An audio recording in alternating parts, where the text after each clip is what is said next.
김진의 돌직구쇼에 오신 여러분 반갑습니다. 김진입니다. 전 오늘도 이곳 광화문 청계 광장에 나와 있습니다. 우리 돌직구 가족 여러분 주말 잘 보내셨습니까? 태풍은 소멸됐지만 그 피해가 만만치 않은 것 같습니다. 특히 남부지방을 중심으로 피해 입으신 분들이 많을 텐데 피해 복구에 조속히 될 수 있도록 저희도 응원하는 마음으로 지켜보겠습니다. 여러 명의 남성들에 의해서 한 여성이 집단으로 폭행을 당했는데 바로 그 앞에서 경찰이 이를 수수방관 두 손 놓고 지켜만 봤다라는 논란이 일고 있습니다. 저희 채널A가 단독으로 취재한 영상이 주말에 공개되면서 큰 후폭풍이 불고 있습니다. 도대체 경찰은 못 봤던 것일지 아니면 보고도 가만히 있었던 것일지 잠시 후에 영상 보면서 시청자 여러분과 함께 상황에 대해서 판단해 보겠습니다. 저는 비가 오나 눈이 오나 매일 아침 이곳에서 여러분을 기다리겠습니다. 김진의 돌직구쇼 지금 라이브로 시작합니다. 잠깐만요.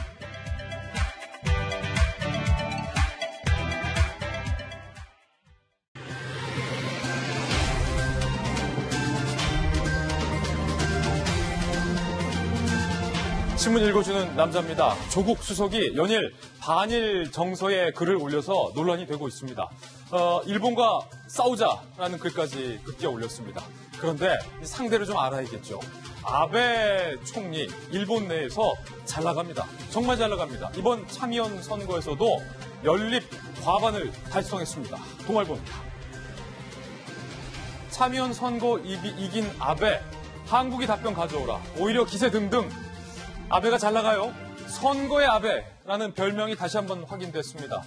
제대로 된 한국의 답변 없으면 건설적인 논의가 안 될 것이다 라고 주장을 하고 있습니다. 이제 일본 내에서 아베를 멈출 수 있는 사람은 없어졌다는 것. 그렇다면 일본은 계속 이렇게 극단적 강대강으로 갈 텐데 과연 이 아베를 어떻게 상대하느냐, 우리의 지혜가 필요한 대목이 아닐까 싶습니다. 아베의 참의원 선거 소식은 잠시 후 오늘 합프에서 상세하게 전해드리겠습니다. 다음 신문입니다. 이번엔 경향신문입니다. 이 아베를 상대할 때 있어서 당근과 채찍 병행하면서 지혜롭게 써야 할 것 같은데요. 청와대 조국 수석의 이런 글이 논란입니다.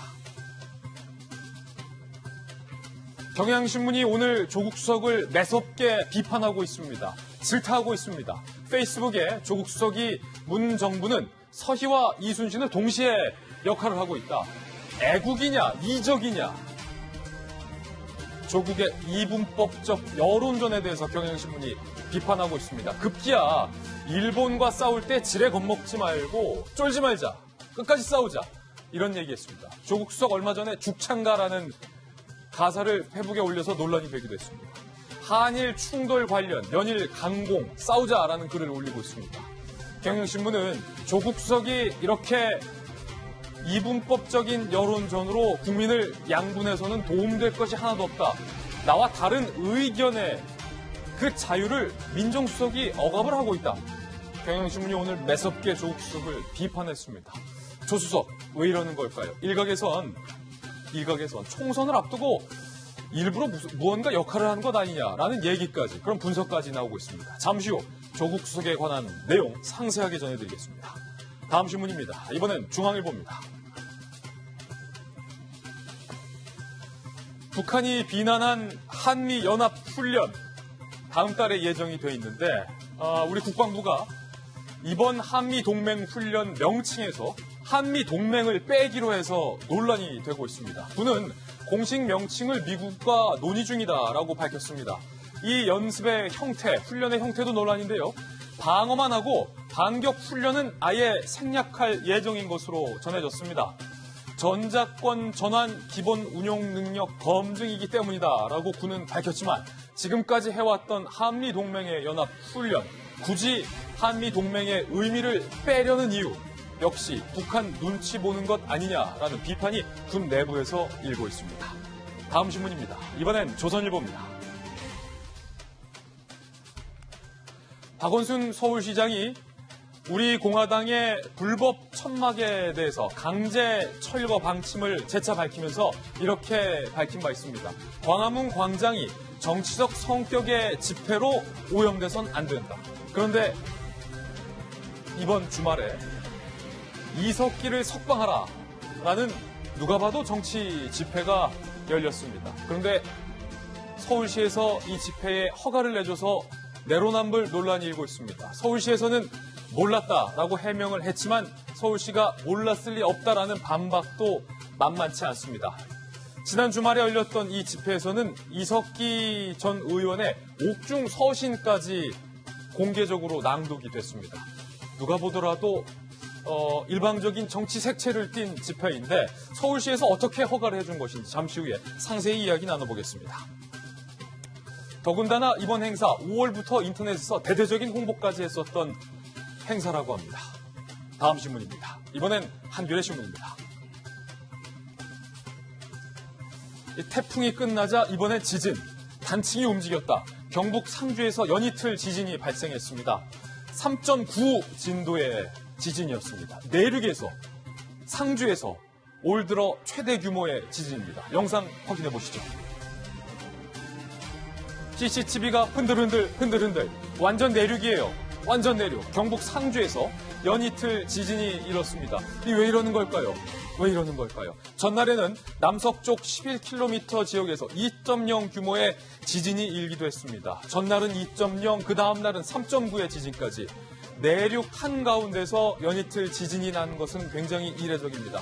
국민들은 불안해하고 있습니다. 다음 신문입니다. 이번엔 한국일보입니다.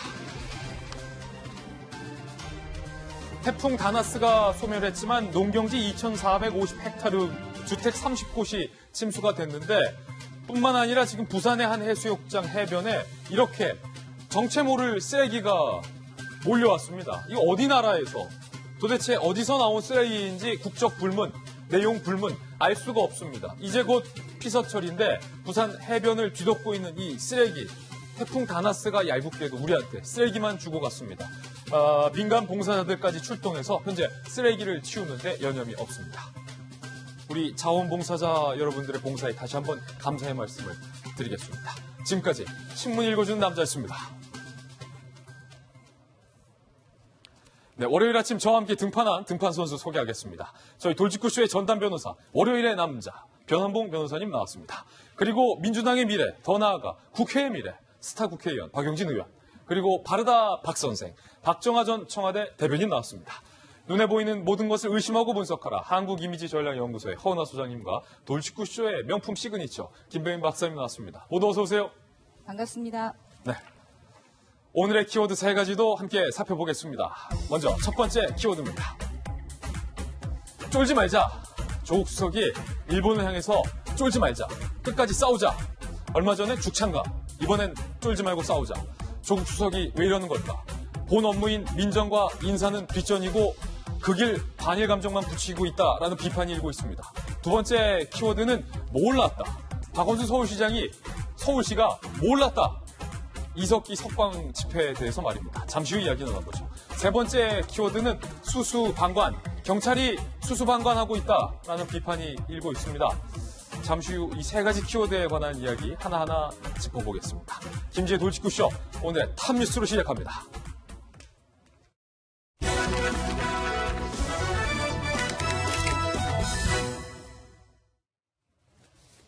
네, 탑뉴스 주제부터 공개합니다. 바로 이겁니다.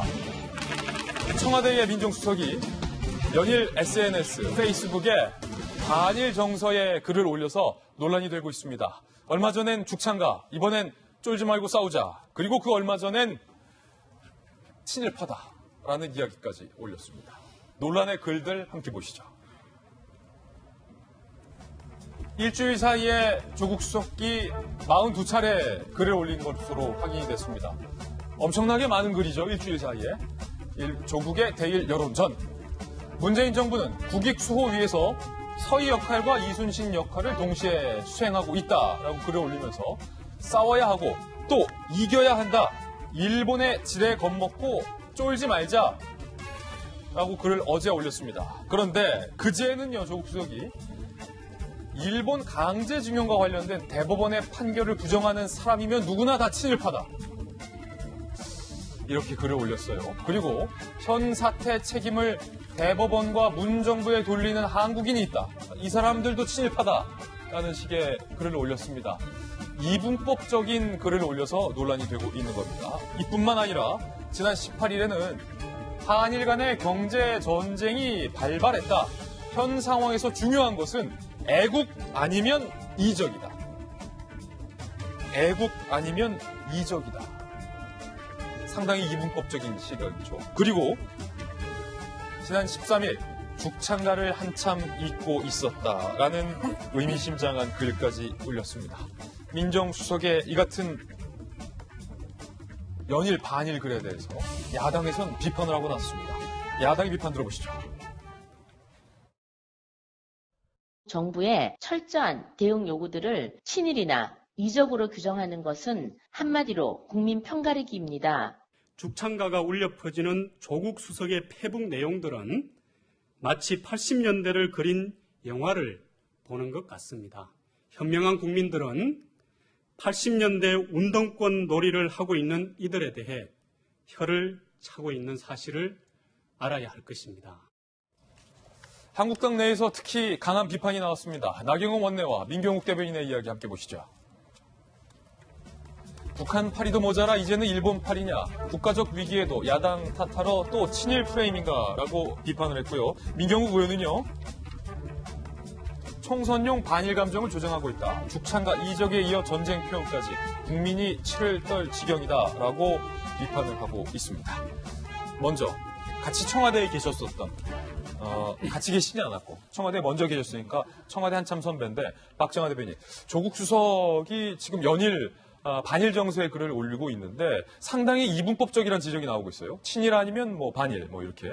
친일, 반일, 죽창, 뭐 이적, 애국 뭐 별의별 얘기들 많이 하시는데 우리나라 우리가 이제 대통령 지금과 같은 대통령제 해오면서 청와대 참모가 저렇게까지 열심히 적극적으로 일한 참모가 있었나 싶을 정도로 좀 걱정스러운 상황으로까지 가고 있습니다. 민정수석 본연의 역할인 무슨 인사검증이니 뭐 내부기관 이런 것까지 갈 것도 없이 과연 민정수석인지 아니면 대일 사령관인지 모를 정도로 지금 한 일주일 만에 글을 40개 이상 올려가면서 대일 전선에 앞장서고 있는데요. 이 정도면 대일 사령관이다. 저는 대일 전선 사령관이라고 좀 보여집니다.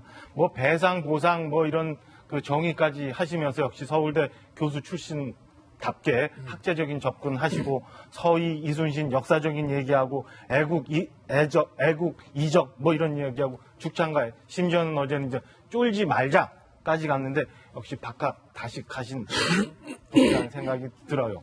근데 차라리 이렇게 논리적이고 이런 생각을 많이 갖고 계시면 지금 꽉 막혀 있는 한일 문제에 차라리 앞장서가지고 일본 가서 일본 내 여론을 환기하고 아베 만나서 좀 설득을 하시던가. 예. 차라리 김현정 차장처럼 미국 날아가서 미국 설득하고 해서 한일 관계 풀 수 있는 그 지렛대 역할을 좀 하시던가. 그것도 아니고 뒤에서 연일 SNS 글만 갖고 저렇게 하고 있는 목적이 뭔지 잘 모르겠습니다. 제가 지난 주말에 사실은 이 세종시발로 나오는 관가 기사를 쭉 한번 훑어봤어요. 훑어봤는데 세종시 관가 기사에 뭐 이런 상황에 있어서 외교부, 산자부 관련해가지고 기업들 모시거나 아니면 기업들 애로사항이나 아니면 실질적으로 이 문제를 어떻게 해결해야 되는지 회의가 있었다거나 하는 얘기를 전혀 들어보지는 못했습니다. 우리 기업들은 지금 계속해서 피해를 보고 있는데 한일 문제가 이렇게 생기고 난 다음에 대통령이 30대 기업 총수 모셔가지고 청와대에서 회의한 거 외에는 실질적으로 저는 어느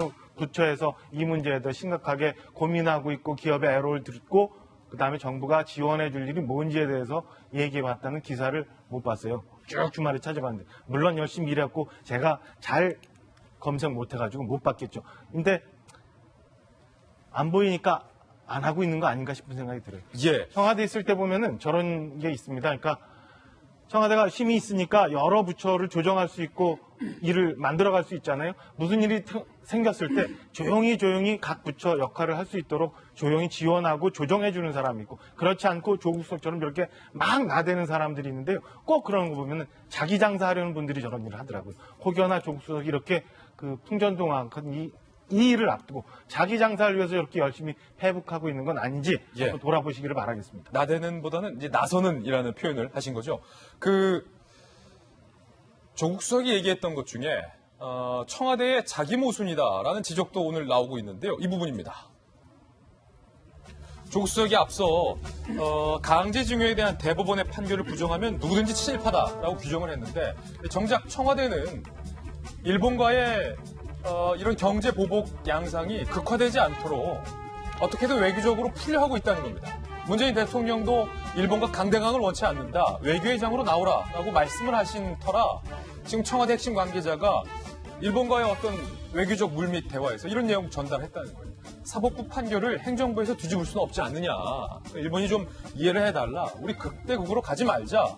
그리고 김현종 2차장 같은 경우도 대법원의 판결을 무시할 수도 폐기할 수도 없지 않느냐. 지난 17일에 일본의 당국자와 만나서 이런 얘기를, 이런 메시지를 전달했다는 겁니다. 어떻게든 청와대에서 문재인 대통령이 대안을 찾아보겠다라고까지 일본에게 의지를 전달했는데 조국 수석은 대법징용 판결을 부정하면 친일파다. 그렇다면 김현종 2차장과 청와대 핵심 관계자도 친일파가 된다는 모순적인 상황이 발생하는 거죠.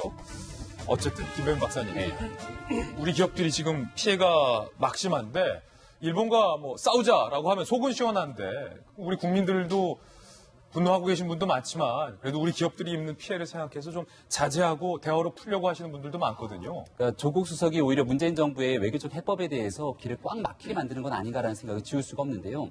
사실은 이 문제의 핵심이 이 일본에서의 대한민국 국민들의 강제징용에 대한 우리 대한민국 대법원의 판결 문제 때문에 이 문제를 굉장히 비판하고 나섰다는 데부터 꼬였다는 것 누구도 부정할 사람이 없을 겁니다. 대한민국 대법원의 판결에 따르면 일본의 강제징용 기업들이 대한민국 징용 피해자들에게 배상을 해야 된다는 겁니다. 그 배상을 대한민국의 대법원 판결 고지고대로 정리를 하기 시작하면은 일본 내에 있는 실질적인 강제징용 기업들의 자산을 매각해서 배상의 대금으로 돌려주면 됩니다. 하지만 그와 같은 조치를 취할 수 없게 되는 배경에는 한일 간의 관계가 극대화될 수밖에 없는 상황으로 치달을 수 있기 때문에 우리 정부에서도 대안을 내놓습니다. 우리 정부가 내놨던 첫 번째 대안은 1+1, 대한민국 기업과 일본 기업이 기금을 조성해서 문제를 해결하겠다는 겁니다. 이 정부가 내놓은 대안조차도 사실은 대법원 판결에 따라서 명시적으로 이행하는 것보다는 정치적인 해법을 찾겠다는 것이고 이것만으로도 끝이 아니라 얼마든지 결과를 열어놓고 더 나은 대안을 찾을 수도 있다라고 대한민국 정부는 이야기하고 있습니다. 하지만 이런 이야기를 대법원 판결과 정반대로서 얘기를 하게 되는 순간 모두가 다 친일파로 매도되기 시작한다면 이 문제에 대한 해법은 도대체 어떻게 찾으라는 말인지 저는 묻지 않을 수가 없는 것 같아요. 네. 지난주에 한국은행에서 대한민국 경제성장률을 2.5%에서 2.2%로 하향 조정했습니다. 사실상 일본과의 관계가 극대화되기 시작하면 대한민국 경제에 미치는 치명적인 상처를 우려하지 않을 수 없다는 얘기를 볼 수 있는데요.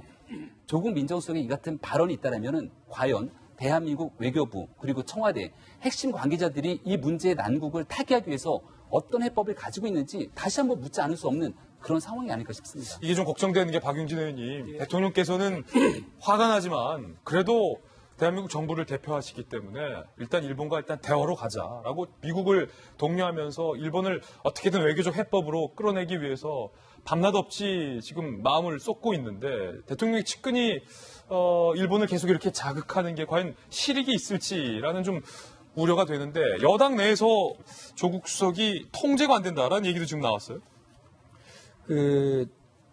미리 말씀을 드립니다만 전 조국 수석이랑 친합니다. 친하시죠. 그래서 가끔 저한테 문자도 보내시고 여러 가지 뭐 의견도 서로 이제 나누기도 하고 SNS 통해서요.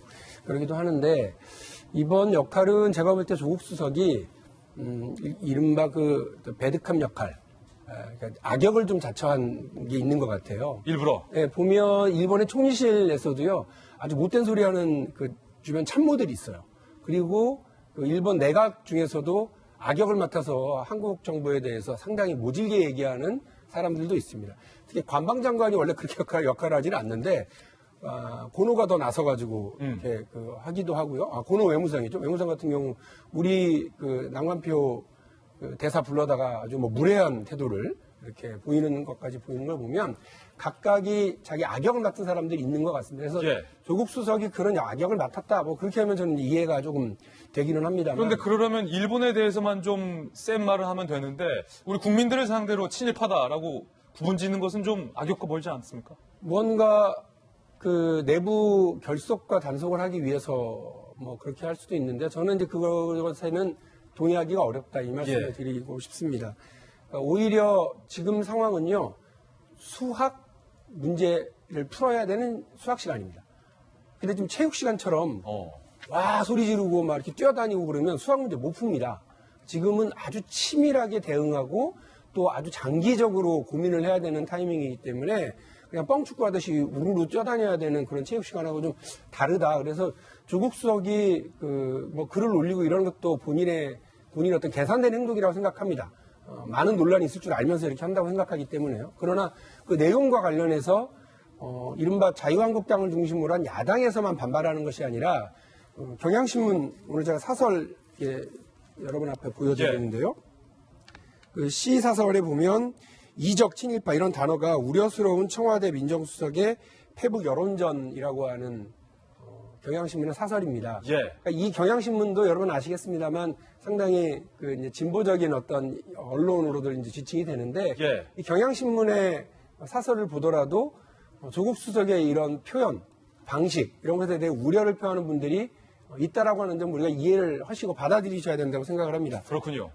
앞으로도 마찬가지입니다만 내부를 단속시키고 국민의 힘을 하나로 모아내는데 내부를 갈라치게 하는 방식으로는 그 결과를 얻기가 쉽지가 않습니다. 그래서 저는 조국 수석이 일본 정부의 잘못된 태도, 아베 수상의 잘못된 태도에 대해서 비판하고 또 목소리를 높이시는 것에 대해서는 찬성합니다만 그 논리가 국내로 들어와서 그 국민적 단합, 그다음에 내부 결속 이런 것들을 해치는 방향으로 가지는 않기를 다시 한번 부탁드리겠습니다. 예, 친일이냐 애국이냐라는 이분법적인 시각은 곤란하다는 지적이신데요.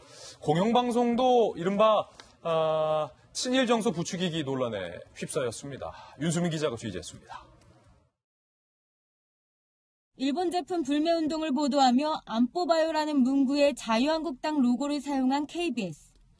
자유한국당이 노골적인 선거 개입이라며 반발하고 항의 시위까지 하자 방송에서 직접 사과했습니다. 해당 영상에 포함된 자유한국당의 로고를 사전에 걸러내지 못한 점 사과드립니다. 하지만 자유한국당은 단순히 사과로 끝날 일이 아니라며 강력 대응을 예고했습니다.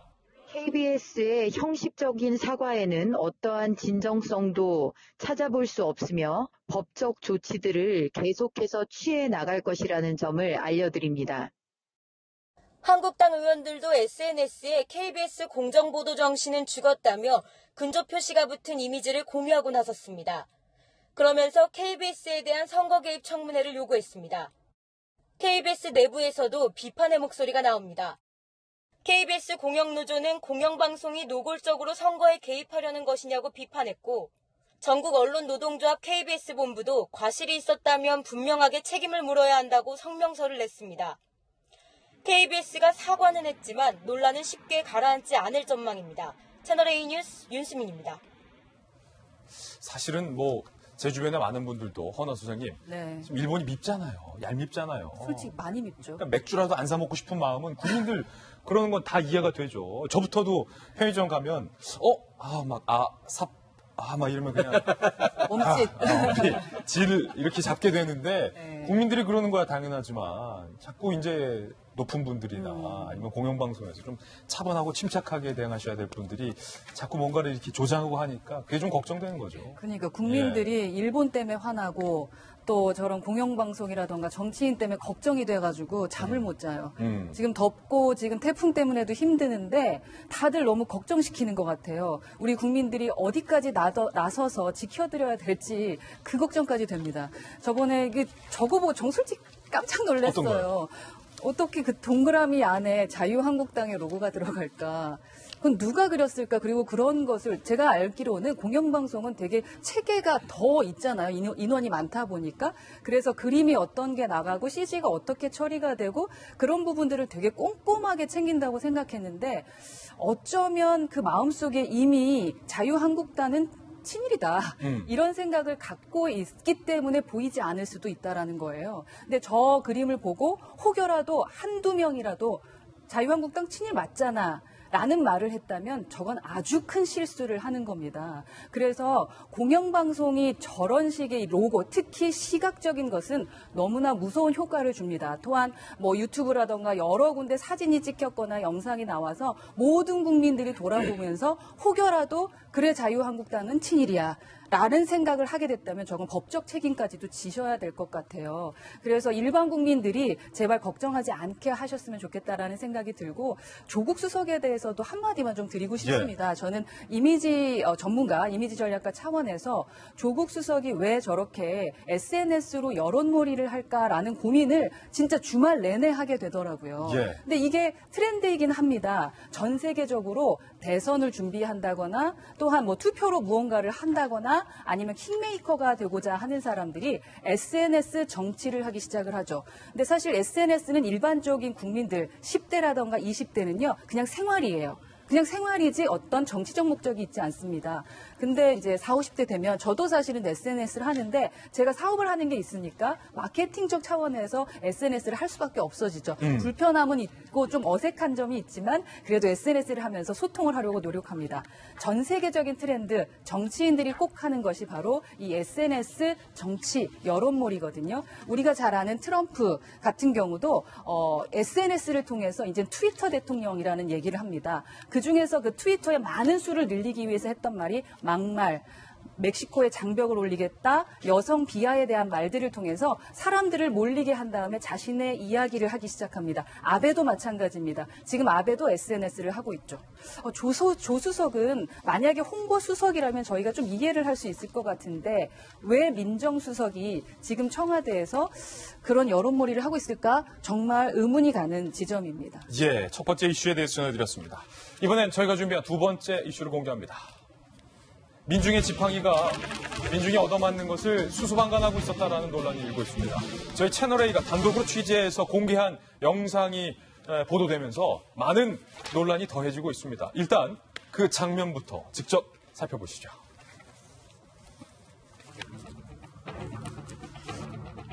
자, 지금 빨간색 동그라미 안에 있는 여성을 주목해 주시기 바랍니다. 남성에 의해서 바닥에 패대기 쳐진 여성, 그리고 다른 여성들이 개입하려고 하니까 이 남성들이 해당 여성을 계속해서 바닥에 패대기 치고 있습니다. 그런데 노란색 원 안에 경찰들이 현장에 출동해 있었는데도 남성들이 여러 명이 여성 한 명을 폭행하는데 그냥 지켜보고 있는 영상이 공개가 돼서 논란이 되고 있어요. 이들은 장소까지 옮겨가면서 여성에게 집단 폭행을 가합니다. 지금 아까 그 여성이죠. 남성들이 여성의 양팔을 잡고 이리저리로 끌고 가고, 자, 여성은 지금 힘없이 끌려가요. 거기에 여성의 머리채까지 남성들이 잡아챕니다. 여성의 머리가 반대쪽으로, 그러니까 등 쪽, 땅 쪽으로 아예 젖혀진 모습까지 CCTV에 선명하게 포착이 됩니다. 폭행이 이루어지고 30분이 지나서야 현장에 있었던 경찰이 그제서야 뭔가를 말리려고 개입합니다. 30분간 경찰들은 그 현장에서 왜 지켜만 보고 있었느냐라는 논란이 일고 있는 겁니다. 이게 지난 13일 벌어진 일이에요. 오전 4시, 새벽이죠. 경기 구리시 여성 A씨가 남성 3명에게 집단 폭행당한 거 여러분들 확인해 보셨습니다. 그리고 경찰이 그냥 지켜만 보고 있는 모습도 선명하게 CCTV상으로 확인이 됩니다. 이 여성은 갈비뼈에 금이 가는 등 전치 5주의 진단을 받았습니다. 문제는 17일에 이 여성이 해당 영상을 공개했어요. 저희 채널A를 통해서. 무차별 폭행을 당했지만 저만 지구대 앞으로 데려가길래 왜냐고 묻자 맞아 죽을 것 같아서라고 경찰이 말을 했다라는 거예요. 때린 남자들은 내버려두고 나만 지구대 앞으로 데리고 갔다.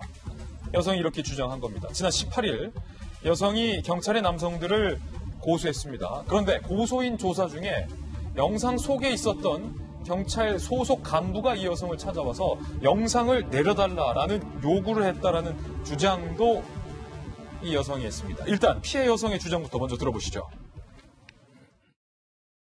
죽여버리겠다 이러고 막 제가 머리채를 잡고 뭐 발로 차고 또 던지고 30, 40분 정도 경찰분들이 그 상황을 보고 있었고, 저희 채널의 취재가 시작됐고 해당 경찰 관계자들은 이렇게 해명을 했습니다. 바빠서 못 봤다.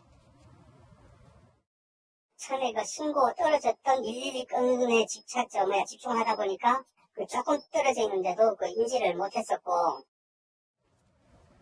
변환봉 변호사님, 많은 사건들 해보셨으니까 잘 아실 텐데 지금 영상에서 확인되기로는 경찰이 바로 지근거리에서 이렇게 보고 있는 영상이 지금 수차례 목격이 됐는데 경찰의 해명은 그때 당시에 바빴다. 다른 신고가 많아서 미처 인지를 못했다라는 건데 경찰의 해명 어느 정도 믿을 수가 있나요? 어떤 식으로든 해명이 될 것 같지는 않고요.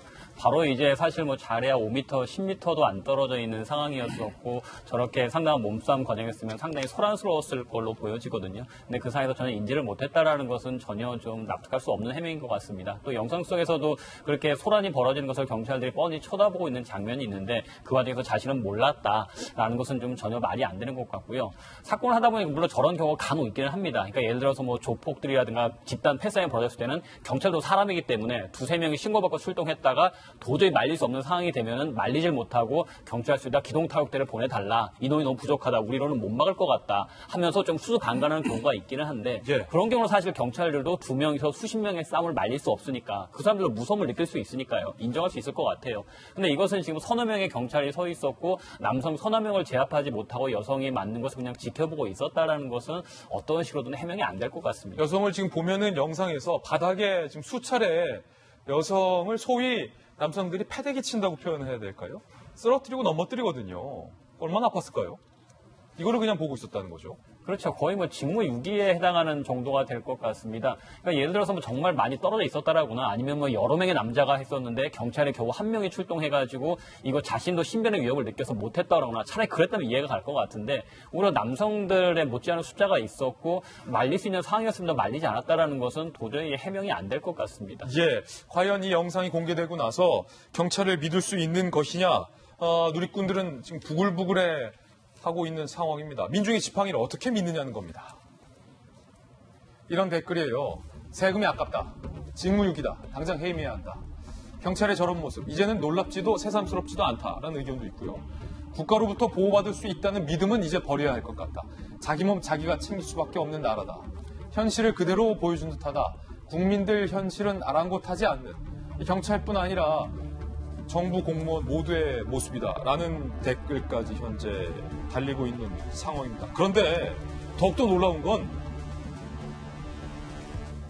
조사가 진행되는 중에 해당 영상을 내려달라. 그러니까 인터넷에서 삭제해달라라고 경찰 간부가 이 여성에게 요구를 했다라는 주장입니다. 들어보시죠.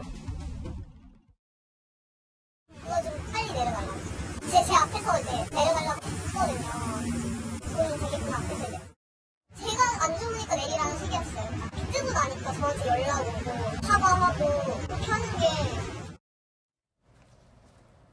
결국 이 여성의 주장을 종합해보면 여성이 폭행당할 때는 경찰이 정작 가만히 있다가 경찰의 무능한 모습이 영상으로 공개되고 여론이 불리해지자 영상을 내려달라고 압박을 한 것 아니냐라는 논란마저 일고 있습니다. 이에 대한 해당 경찰 관계자의 해명도 저희가 취재를 해봤습니다. 들어보시죠. 안티 댓글 올라오는 거에 대해서 답답해하고 힘들어하니까 그건 이제 본인이 스스로 해결할 수 있게끔 우리가 이런 방법이 있다는 거 제시만 했을 뿐이지. 소장님, 경찰의 해명은 인터넷에 영상에 달리는 댓글 때문에 이 피해 여성이 상처를 받을까봐 내리다라고 아이디어 차원에서 제시한 거다라는 거예요? 네, 그렇게까지 걱정할 정도라면 조금 더 일찍 개입해서 저렇게 바닥에까지 여자가 내팽겨치지는 않게 했으면 더 좋았을 것 같다라는 그렇게 생각이 걱정됐다면? 듭니다. 예. 댓글까지 걱정했다면? 그렇죠. 그러니까 사실 어떻게 저 싸움이 일어났고 저렇게 막고 있었는지 저희는 잘 모릅니다. 지금 보여지는 저 영상만 보고 저희는 판단을 하게 되는데요. 뭐 여성 두 명이 서 있어서 여성 둘이 싸우고 있는 걸 남자들이 지금 알려주고 있는 건지 아니면 여자와 남자들이 싸우고 있는지 정확하게는 잘 모르겠지만 그냥 보여지는 대로만 봤을 때는 힘으로 여자를 지금 무언가 이렇게 압박하고 있다라는 생각이 들 수밖에 없는 영상입니다. 근데 저 영상을 볼 때 저희가 정말 화가 나는 건 그 옆에 서 있는 경찰들의 자세입니다. 우리가 누군가를 지켜보거나 구경할 때 말입니다. 팔짱을 끼고 구경하거나 아니면 뒷짐을 이렇게 지켜보고 우리가 지켜본다라는 얘기를 하잖아요. 예. 근데 경찰들의 자세가 지금 그래요. 뒷짐을 지거나 팔짱을 끼고 그렇군요. 있습니다. 저거는 빨리 내가 뛰어가겠다라는 마음이 있지 않은 자세입니다. 팔짱 끼신 분도 계시네요. 네, 그러다 보니 옆에 있는 지금 이제 우리 시민들이 이걸 어떻게 해야 되나 어떻게 해야 될지 몰라서 발을 막 동동거리는 모습을 보니까 이 영상을 볼 때 그래서 저희가 울분을 참지 못하겠고 저 그 빨간 바지 입으신 분 보면 막 왔다 갔다 어떻게 해야 될지를 지금 몰라 하잖아요. 그러니까 이 기사 취재한 그 해당 기자에게 제가 좀 물어보니까 시민들이 뭔가를 좀 말리고 싶어도 아니 경찰관들이 지금 나와서 가만히 있으니까 시민이 개입하기가 좀 그랬다. 뭐 그런 얘기도 좀 그런데 하고 있어요. 경찰들은 그냥 가만히 저렇게 서 있는 모습을 보니 정말 힘없는 사람들은 누구한테 맞으면 그냥 맞고 혹여라도 쓰러져서 다른 데 영화 같은 데 보면 쓰러져서 죽기도 하지 않습니까? 그리고 나서야 저희는 보호받는 걸까요? 우리 진짜 누구 믿고 살아야 될지 모르겠습니다. 아니, 현장에 있는 경찰관들 숫자가 적지가 않은데요. 예. 지금 뭐 얼추 잡아보더라도 한두 명이 아닌 모습을 볼 수 있고요. 영상 잠깐 한번 다시 보시면은 오른쪽으로 비춰주는 영상에는 순찰차까지 함께 대동되어 있는 네. 모습을 볼 수 있습니다. 아, 그렇군요. 지금 오른쪽에 보면은 순찰차가 보이네요. 순찰차까지 나와 있는 상황이기 때문에 저 시각이 새벽 4시라고 얘기를 하고 있죠. 그러니까 13일이기 때문에 금요일에서 토요일로 넘어가는 새벽 4시인 것으로 보이고요. 그래서 아마도 뭐 추정컨대는 저녁에 뭐 술자리 뒤후에 있었던 일들 때문에 문제가 발생했다라고 추정할 수 있는 건 아닌가라는 생각이 들기도 하는데 경찰관들이 저렇게 뒷짐지고 있는 모습을 보면은 별것 아닌 일로 적당히 좀 소란이 정리되지 않을까라고 판단했던 것은 아닐까 생각이 됩니다. 지금 여성이 길바닥에 내쳐지는데도 그냥 보고 있었다. 그게 가장 큰 문제인데요. 실질적으로 우리가 이제 주치폭행에 대해서 상당히 심각한 문제를 제기하기도 했고 이 주치폭행이 자칫 잘못 이어지게 됐을 경우에는 인체에 심각한 피해가 이어졌던 사건들을 우리가 수차례 보지 않았습니까? 문제가 더 발생되지 않도록 사실은 사전에 중간 정치 작업을 해야 되는 것이 다 경찰의 역할로 볼 수 있지 않습니까? 제가 앞서 순찰차 얘기를 드렸던 것은 순찰차가 저 자리까지 왔던 거는 신고를 받고 출동했을 거잖아요. 그렇죠. 저 많은 사람들이 저 자리에서 있기까지 신고를 받고 현장에 있으면서 뒷짐지고 무슨 일들을 했었는지에 대한 내용들이 다 통신이나 기록들이 좀 남아있지 않을까라는 생각이 듭니다. 저 자리에서 앞서 이제 피해 여성이 보여줬던 멍이라든지 현장의 영상들을 보게 되면은 어느 정도 심각한 피해를 입었다는 것을 우리가 충분히 볼 수 있는데 그 자리에서 경찰이 시민의 어려움을 구조하기 위해서 어떤 노력도 하지 않았다면 심각한 직무유기라고 표현할 수 없는 것 아니겠습니까? 현장의 영상이 불거지고 여론이 뜨거워지니까 이 영상을 내려달라고 오히려 피해 여성에게 호소했던 것은 아닌가라고 우리는 충분히 얘기할 수 있는 상황인 것 같은데요. 이 문제에 대해서 당신의 신고가 들어왔던 기록과 경찰의 대응 내역들 이 부분은 지금 현재 경찰이 얘기하지 않으면 실제로 따져 물을 수 있는 곳이 국회밖에 없지 않겠습니까? 예. 박용진 의원께서라도 사실은 이 문제에 대해서 적극적으로 좀 국회 차원에서라도 확인해주면 사건의 진실을 파악하는 데 도움이 되지 않을까 싶습니다. 예, 스타 국회의원이니까. 아니, 그런데 잠시 후에 얘기 들어보겠지만 지금 이 영상을 재차 보니까 다른 일로 바빠서 미처 인지 못했다라는 경찰의 사후 해명도 거짓말일 가능성이 상당히 커졌습니다. 지난 6월에 민감용 경찰청장이 집단 폭행 현장은 좌시하지 않겠다라고 공공연하게 말한 바 있습니다. 그때 그 경찰청장의 말은 그럼 공허해지는 겁니다. 집단폭력 현장에는 지역경찰, 112, 형사 등 총력 출동 체제를 갖춰 신속하게 대응하고 경찰이 이렇게 집단 폭행 현장에 수수방관했다라는 논란은 그런데 비단 이번뿐이 아니었습니다. 지난 2번의 사건도 많은 시민분들을 공분케 했습니다. 그 영상 만나보시죠. 자, 지난 6월 전남 한평 경찰서 앞이에요. 딱 봐도 체격 차이가 큰 남성이 1인 시위를 하고 있는 남성을 경찰서 앞에서 무차별적으로 폭행을 하고 있고 지금 경찰차가 들어가고 있어요. 구청 앞이고 구청 앞에서 폭행을 하고 있고 경찰차가 지금 출동을 해서 들어가는데도 그냥 수수방관 차 주차하러 쓱 한번 보더니 갈 길 가라 라고 이 덩치 큰 폭행한 남성이 경찰에게도 이른바 막말을 하고 삿대질을 하니까 경찰이 그냥 쓱 지나가 버려서 이때 당시에도 많은 공분과 논란이 일었던 사건이었습니다. 그리고 지난해 4월 이른바 광주에서 택시 승차 시비로 인한 집단 폭행 사건이 불거졌었습니다. 이때에도 여러 명의 사람들이 한 명의 피해자를 집단으로 폭행했던 영상이 공개가 됐습니다. 정말 끔찍하게도 저때 폭행을 했어요.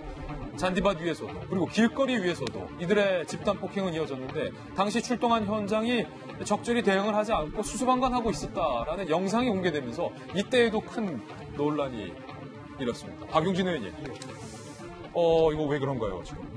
일본 그 영화 중에요.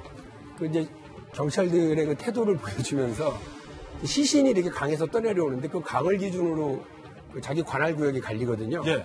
그러니까 저쪽으로 가라 이렇게 하면서 지켜보는 영화도 그걸 있었어요. 코믹하게 그리는 장면이 제 기억이 납니다.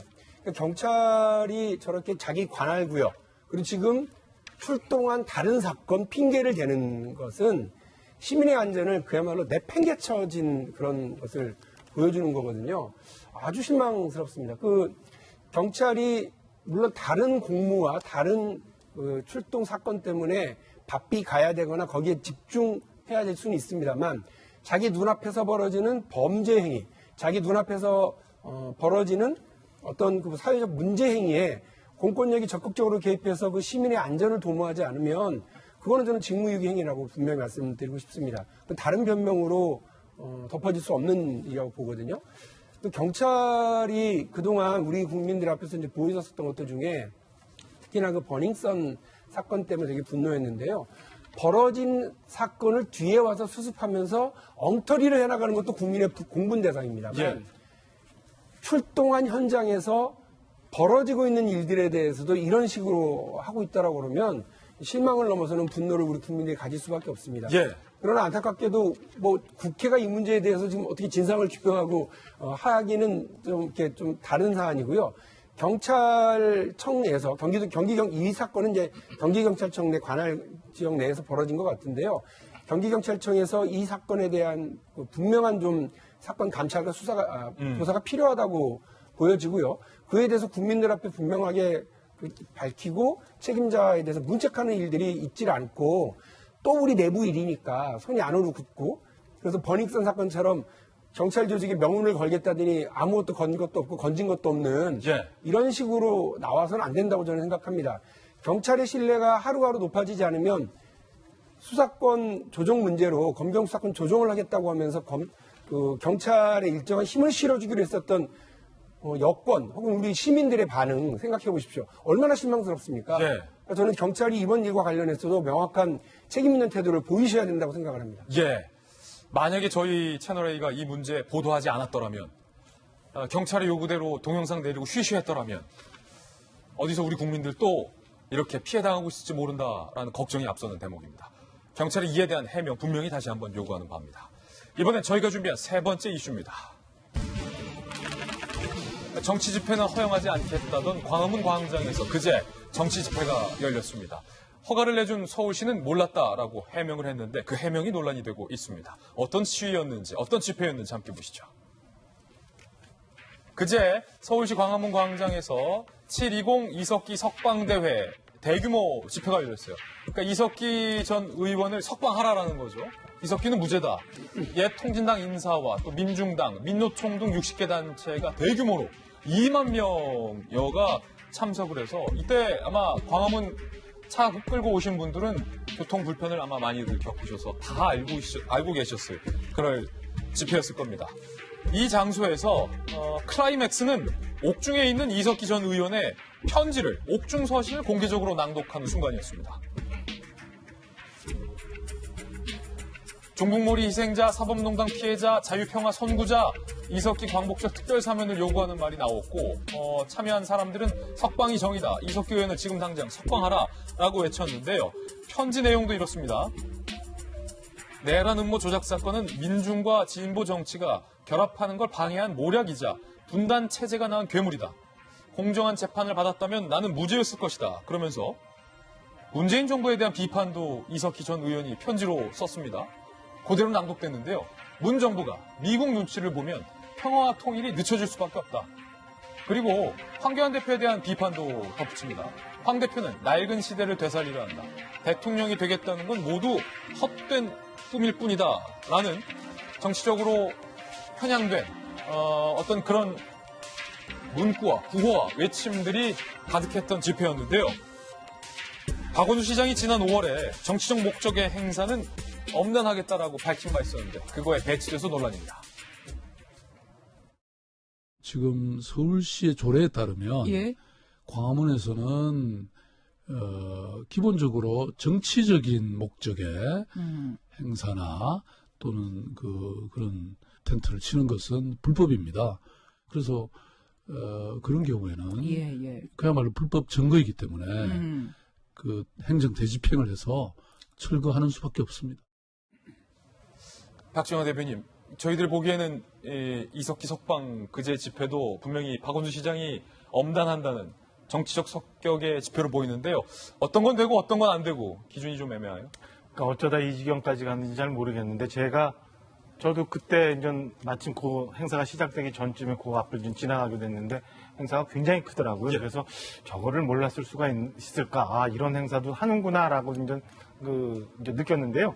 사실은 제일 문제가 되는 건 뭐냐면 현장에서 있으면서 그다음에 각 파트별로 잘못할 수도 있어요. 아까 봤던 경찰 영상도 그렇고 지금 서울시 관계자가 몰랐다고 하는 것도 그럴 수 있어요. 그러나 문제는 뭐냐면 그런 일들이 반복되고 혹은 기준이 달라서 어떤 건 되고 어떤 건 안 되는 게 문제잖아요. 그러니까 이거는 보면은 박원 시장 좀 전에 얘기했던 것처럼 기자회견을 자청해서 서울시에서 기자회견하고 그다음에 있었던 모든 그 방송 매체에 다 등장해서 예. 우리 공화당 불법 천막에 대해서 불법이라고 하고 정치 집회 안 된다고 하고 강력히 대응하겠다고 그리고 광화문 광장은 서울 시민에게 돌려주겠다고 이렇게 말씀하셨는데 이 건에 대해서는 어떻게 서울시 관계자가 몰랐다라고 대답을 할 수 있는지에 대해서 서울시 책임자이기 때문에 어쩌면 시장 그 건에서는 몰랐을 수 있죠. 그러나 왜 어떻게 몰랐다라고 답변을 줬는지에 대해서는 A부터 Z까지 조사를 해서 국민들한테 보고해 줘야 되는 게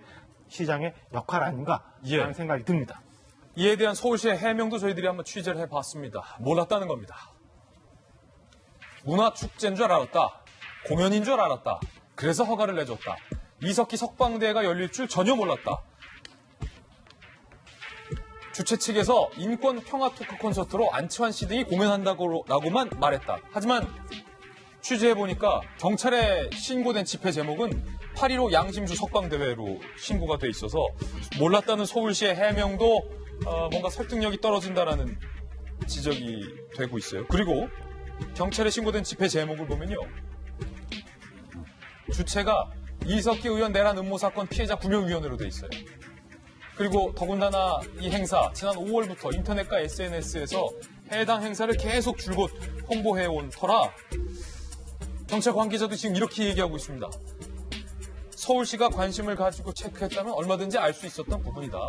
정치 행사를 막으려는 의지 자체가 있었는지 의문이다. 익명의 경찰 관계자는 이렇게 인터뷰를 하기도 했습니다. 김弁박사님. 네, 이 광화문 광장 사용에 대해서는 자유한국당이 지난 봄에 광화문에서 천막당사를 치겠다라고 하는 얘기를 바탕으로 박원순 서울시장이 당시 이렇게 얘기를 합니다. 모든 수단을 동원해 단호하게 대응하겠다. 사실은 광장은 시민의 광장이기 때문에 시민의 품에서 이루어질 수 있는 공간을 정치적으로 사용하는 것들에 대해서 원칙적으로 불허하겠다는 입장을 표현했다라고 볼 수가 있는데요. 박원순 시장께 묻지 않을 수 없는 것은 박원순 시장이 생각하는 시민이 이런 시민, 왼쪽에 시민이 있고 오른쪽에 시민이 따로 있는지라고 묻지가 않을 수 없는 상황인 것 같아요. 최근에 우리가 이 우리공화당이 광화문 광장에서 천막을 치고 서울시를 나서서 대집행을 하고 대집행하기 전에 우리공화당은 다시 천막을 철거했다가 서울시가 보지 않을 때 다시 치고 이런 일련의 갈등들이 노출되고 있는 상황들을 우리 국민들이 똑똑히 지켜보고 있는데 그 모든 것들이 사실은 광화문 광장을 특정한 시민들에게만 허용하겠다라고 얘기하는 것은 아니냐라고 하는 박원순 시장의 정치적 의도에 대해서 꼬집고자 치면이 있었다고 생각을 합니다. 이 문제에 대해서도 누가 보든지 간에 정치적 행사였고요. 서울시의 광장의 사용 허가를 얻을 수도 있지만 집회에 대해 경찰에 신고하기 때문에 중복적으로 체크만 해보면 2만 명이 참가하게 되는 대규모 정치 행사에 대해서 서울시가 몰랐다라고 하는 해명은 우리가 박원순 서울시장이 그동안 보여줬던 해명에 따라서 납득하기 어려운 측면이 있는 것 같고요. 이 문제를 시작했고 끌어내는 것도 이제는 박원순 시장의 역할인 것 같습니다. 우리공화당 천막 문제 때문에 계속해서 박 시장과의 갈등이 격화될 수 있는 상황으로 보는데요. 이 문제에 대해서 서울시는 알았는지 몰랐는지 해명하고요. 우리공화당의 천막 문제에 대해서도 박원순 서울시장이 조원진 대표를 만나든 정치적으로 만나서 서울시 입장이 무엇인지를 명확히 밝혀야 됩니다. 다시 한번 거듭 말씀드리건데 광화문 광장은 대한민국 모든 시민들이 사용할 수 있는 공간으로 거듭나야 된다는 것에 대해서 박원순 시장이 명확한 입장을 표명해 주기를 다시 한번 거듭 당부드립니다. 아마 지난주였던 것 같은데요. 그때 이제 우리공화당 천막에 대한 행정 대집행이 이슈였던 것 같습니다. 그때 제가 말씀드렸듯이 서울시 조례 자체가 정치적 행위가 금지가 돼 있다고 얘기를 하고 있는데 박원순 시장이 그럼 다음에 보수단체가 아니라 진보단체가 집회를 할 때도 똑같은 기준을 적용을 한다면 박원순 시장의 말은 맞겠지만 그렇지 않다면 분명히 잣대가 임의적이다. 기준이 왔다 갔다 한다는 걸로 분명히 비판을 받게 될 것이다. 그러면 우리 공화당이든 또 다른 보수단체든 분명히 이 사안에 대해서 왜 여기는 되고 우리는 안 되는 것이냐라는 질문을 할 수밖에 없을 것이고 그에 대해서 박원순 시장은 대답을 할 수가 없게 된다. 정당성을 스스로 잃게 된다고 제가 말씀을 드렸던 것 같습니다. 바로 일주일 만에 똑같은 상황이 벌어졌었는데요. 몰랐다는 건 말이 되지 않죠. 이석기 석방대회는 뭐 1차, 2차, 3차 계속 진행해 왔었고 인터넷에서 조금만 검색하면 광화문 광장에서 이석기 석방대회를 한다는 것은 누구나 다 알고 있었는데 몰랐다라는 것은 전혀 말이 되지 않는 거죠.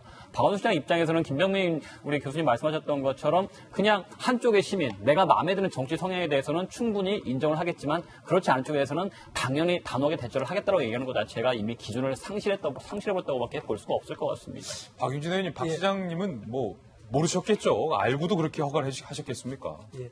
저는 이 문제와 관련해서 서울시가 비판받을 수 있다고는 생각을 합니다만 기준이 좀 모호하다고 하는 점은 좀 말씀을 역으로 또 다른 기준이 모호합니다. 일단 이 집회하고 우리 공화당이 장기 무슨 전세 내듯이 광화문 광장을 차지하고 앉아서 불법 행위를 막 큰소리치고 있는 태도하고는 좀 같은 분명 다르죠. 올 수는 이제 없다고 일단 말씀을 드리고요. 이게 좀 애매한 게 뭐냐면 여러분 집회가 금지되어 있는 장소가 있습니다. 외국 대사관 근처 100m 앞에 200m 앞인가요?까지는 집회를 할 수가 없습니다만 맨날 미 대사관 앞에서는 뭐 집회가 열려요. 밤이 집회가 열립니다. 애매해요. 뭘까요? 기자회견을 빙자한 겁니다. 그래서 기자회견을 열어서 그 집회 비슷한 걸 진행을 해도 그거는 가능합니다. 또 문화 집회는 야간 집회를 금지하고 있었던 시절에도 문화 집회도 야간에 열릴 수가 있습니다. 문화 집회니까. 근데 그 야간 집회에서 노래 부르다가 중간중간에 정치 구호를 외치는 거는 경찰로서 참 애매하게 봅니다. 그러니까 지금 서울시의 실무자는 그 얘기를 하는 겁니다. 이게 문화 집회의 성격으로 신고를 할 때는 그냥 그렇게 생각을 했는데 막상 열고 보니 온갖 플랜카드며 그 제목이나 구호나 연설 내용은 이석기 석방이라고 하는 정책 내용으로 흘러가니까 본인들도 좀 당황스러웠어요. 당황했을 거예요. 그 대통령 욕도 했잖아요. 집회에서. 그렇습니다. 그래서 그 문제를 박원순 시장이 누구는 되고 누구는 안 돼? 이런 식으로 할 거예요? 라고 이렇게 박원순 시장만 비판하기에는 좀 애매한 일이 있을 거라고 생각합니다.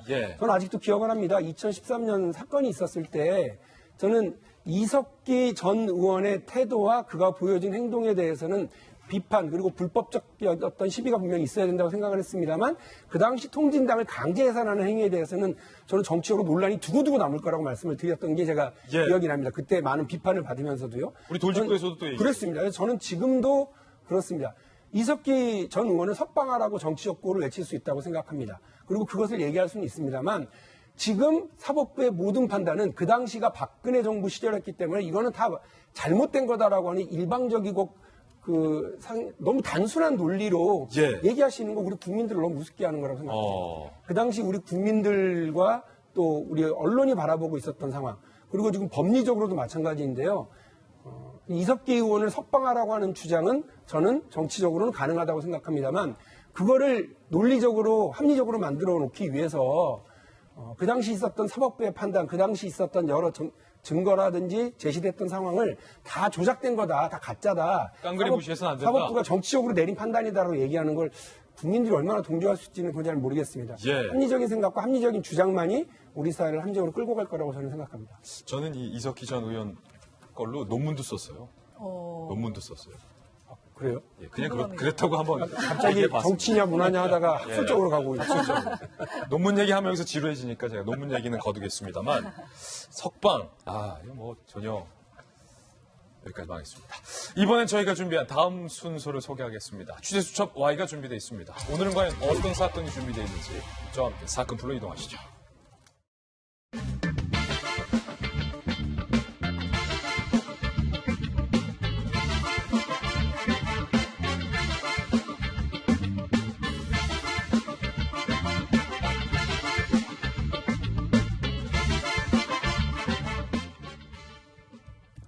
네, 취재수첩 Y입니다. 대한민국 최고의 범죄심리 전문가 경기대학교의 이수정 교수님 나왔습니다. 이 교수님 어서 오세요.